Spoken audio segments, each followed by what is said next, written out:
Hello everyone, welcome to learning science. आज का topic है इलेक्ट्रिक फ्लक्स डेंसिटी। तो आज हम देखते हैं कि इलेक्ट्रिक फ्लक्स डेंसिटी क्या होता है। तो सबसे पहले हम कंसिडर करते हैं कि हमारे पास एक चार्ज है Q, ठीक है, और उसके फील्ड में हमने Q नॉट को रखा है। और ये जो दो चार्जेस है Q और Q नॉट, उन दोनों के बीच में डिस्टेंस R है, ये हमें सपोज करना है। तो उस केस में क्या होगा, उस केस में जो इलेक्ट्रिक फील्ड है वो बराबर होगा, इलेक्ट्रिक फील्ड जो है वो इस डायरेक्शन में होगी सबसे पहले, क्योंकि ये दोनों पॉजिटिव चार्ज है तो एक दूसरे को रिपेल करेगा, ठीक है, Q नोट को रिपेल करेगा। और हमें पता है कि जो इलेक्ट्रिक फील्ड है वो बराबर होता है फोर्स अपॉन ये जो टेस्ट चार्ज Q नॉट है उसके। अब यहाँ पर हम फोर्स का वैल्यू पुट करेंगे। फोर्स का वैल्यू होता है 1/4 पाई एप्सिलॉन नॉट। ये जो दो चार्जेस है उसको हम लिखेंगे डिवाइडेड बाय ये जो डिस्टेंस है उसका स्क्वायर हमें लिखना है, इनटू 1/Q नॉट हम लिखेंगे, ठीक है, क्योंकि फॉर्मूला में है F/Q नॉट। Q नॉट और Q नॉट हो जाएगा कैंसिल। R यूनिट वेक्टर भी आएगा जो कि इस डायरेक्शन में है। इलेक्ट्रिक फील्ड जो है वो एक वेक्टर क्वांटिटी है तो इधर डायरेक्शन भी आएगा। तो क्या आएगा 1/4 pi epsilon not Q upon R square, R unit vector. ये हमारा है इलेक्ट्रिक फील्ड। क्या है? इलेक्ट्रिक फील्ड इंटेंसिटी या इलेक्ट्रिक फील्ड है, E वेक्टर है हमारा ना। हम उसके बाद क्या करेंगे, उसके बाद हमें जो है एप्सिलॉन नोट का साइड चेंज करना है। इस साइड लाएंगे तो इनटू में आ जाएगा, बचेगा 1/4 पाई और डिवाइड में R स्क्वायर है तो एक साथ लिख सकते हैं 4 पाई R स्क्वायर। ऊपर हम 1 की जगह पर Q लिख सकते हैं क्योंकि 1 इंटू Q 1 होता है R unit vector. Epsilon note का साइड चेंज किया है, ठीक है, तो हमें जो है ये वाला टर्म मिलेगा। ना हम क्या करेंगे, हम जो है सबसे पहले लेफ्ट हैंड साइड को लेंगे। लेफ्ट हैंड साइड वाला टर्म कौन सा है इस इक्वेशन में? ये वाला टर्म है एप्सिलॉन नॉट E वेक्टर, उसको हमें कंसिडर करना है, ठीक है। एप्सिलॉन नॉट E वेक्टर जो है वो हमारा टर्म है जो कि लेफ्ट हैंड साइड पर प्रेजेंट है। अब क्या करना है हमें, ये जो एप्सिलॉन नॉट E है वो हमारा लेफ्ट हैंड साइड पर प्रेजेंट है, उसी को मैंने लिखा है।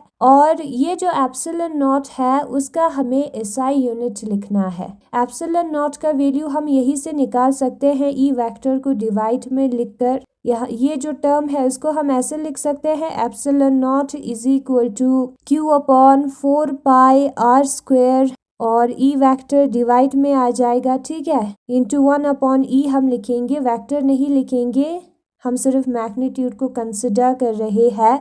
Q upon 4 pi R square, ये जो E है वो फोर्स अपॉन Q नॉट के बराबर होता है, लेकिन डिवाइड में है तो उल्टा आ जाएगा, Q नॉट अपॉन F आएगा। तो यहाँ पर Q इंटू Q नॉट है, दोनों का यूनिट क्या होता है, दो चार्जेस है, दोनों का यूनिट होगा कूलम, तो आएगा कूलम स्क्वायर।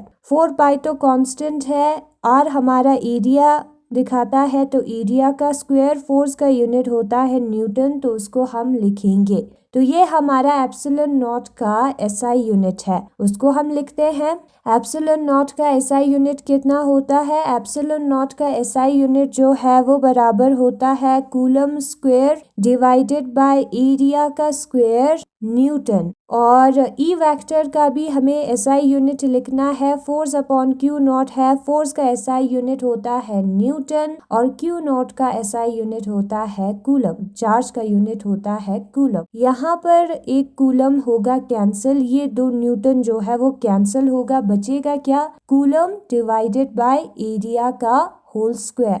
तो हमें क्या मिला, कूलम डिवाइडेड बाय एरिया का स्क्वायर। एरिया का मतलब होता है, यहाँ पर एरिया नहीं है, रेडियस का यूनिट क्या होता है, रेडियस का यूनिट होता है मीटर, तो यहाँ पर मीटर स्क्वायर आएगा, ठीक है। मीटर स्क्वायर का मतलब होता है area. Charge per unit area हुआ, मीटर स्क्वायर का मतलब होता है area. Charge per unit area को हम क्या कहते हैं, सरफेस चार्ज डेंसिटी कहते हैं। सरफेस का मतलब एरिया होता है, चार्ज होता है, ठीक है। कूलम अपॉन मीटर का स्क्वायर या चार्ज अपॉन एरिया, उसको हम क्या कहते हैं, सरफेस चार्ज डेंसिटी कहते हैं। एक पर्टिकुलर एरिया में कितना चार्ज है, चार्ज पर यूनिट एरिया, उसको हम क्या कहते हैं, सरफेस चार्ज डेंसिटी कहते हैं। तो ये जो टर्म है वो सरफेस चार्ज डेंसिटी का यूनिट है, सरफेस चार्ज डेंसिटी के बराबर है। नाउ हम क्या करेंगे, नाउ हम ये जो ऊपर इक्वेशन दिया है उसका राइट हैंड साइड वाला टर्म कंसिडर करेंगे और उसको हम एसआई यूनिट के फॉर्म में लिखेंगे। ये क्यू है, क्यू का मतलब होता है कूलम, क्यू का यूनिट होता है कूलम, ठीक है। और यहाँ पर 4 पाई है विच इज अ कांस्टेंट जिसका कोई यूनिट नहीं होगा।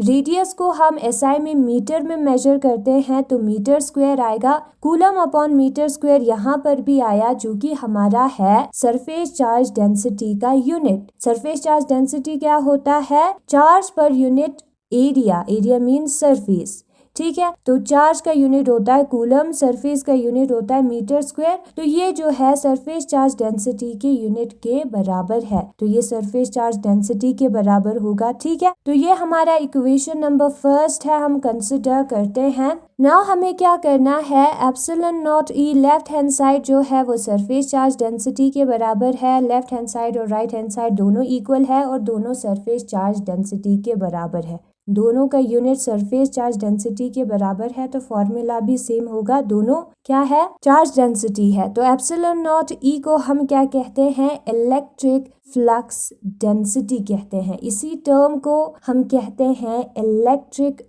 फ्लक्स डेंसिटी और उसको हम डी वेक्टर के साथ डिनोट करते हैं। और इक्वेशन नंबर फर्स्ट से हमें ये भी पता है कि जो एप्सिलॉन नॉट ई है वो बराबर होता है Q upon 4 pi R square, are unit vector के। ये एक वेक्टर क्वांटिटी है। इलेक्ट्रिक फ्लक्स डेंसिटी कहते हैं हम इसको क्योंकि ये डेंसिटी रिप्रेजेंट करता है सरफेस चार्ज डेंसिटी को, ठीक है। और इसका यूनिट क्या होगा, coulomb metre, coulomb per metre square होगा। और यही चीज बुक में भी दिया है, इलेक्ट्रिक फ्लक्स डेंसिटी। हमें पता है कि जो इलेक्ट्रिक फील्ड होता है डिस्टेंस आर पे चार्ज क्यू से वो इतना होता है। ये हमने जो इलेक्ट्रिक फील्ड वाला टॉपिक था उधर किया था। प्लस क्यू की वजह से क्यू नॉट पर जो इलेक्ट्रिक फील्ड है वो कितना होता है, वो इतना होता है 1/4 pi epsilon naught q upon r square, are unit vector. वही यहाँ पर लिखा है, चार्ज हमारा स्मॉल क्यू है यहाँ पर। एप्सिलॉन नॉट का हमने साइड चेंज किया तो ऐसा बन गया हमारा इक्वेशन। लेफ्ट हैंड साइड का हमने एसआई यूनिट निकाला जो कि कूलम, आर स्क्वायर का मतलब होता है एरिया, कूलम अपॉन एरिया आ गया जो कि है हमारा सरफेस चार्ज डेंसिटी, ठीक है। और राइट हैंड साइड का भी हमने क्या निकाला, हमने निकाला एसआई यूनिट। एप्सिलॉन नॉट का जो यूनिट है एसआई यूनिट कूलम्स लॉ में हमने किया था वो बराबर होता है एप्सिलॉन नॉट जो है वो उसका यूनिट यहाँ पर दिया है coulomb square newton inverse metre inverse का स्क्वायर, ठीक है। तो वही हमने लिखा है, इनवर्स का मतलब डिवाइड होता है, डिवाइड में लिखना है न्यूटन और मीटर को। फिर उसके बाद ये जो इलेक्ट्रिक फील्ड है उसका भी वैल्यू हमने यहाँ पर, यूनिट हमने यहाँ पर लिखा है। ये भी हमने पहले वीडियो में किया था, पहले किया था ये टॉपिक। ये जो इलेक्ट्रिक फील्ड है एफ अपॉन क्यू नॉट होता है, एफ का यूनिट होगा न्यूटन, क्यू नॉट का यूनिट है कूलम। फिर उसके बाद जो कैंसिल होता है उसको कैंसिल करेंगे, बचता है कूलम अपॉन एरिया जो कि हमारा सरफेस चार्ज डेंसिटी है। तो इक्वेशन नंबर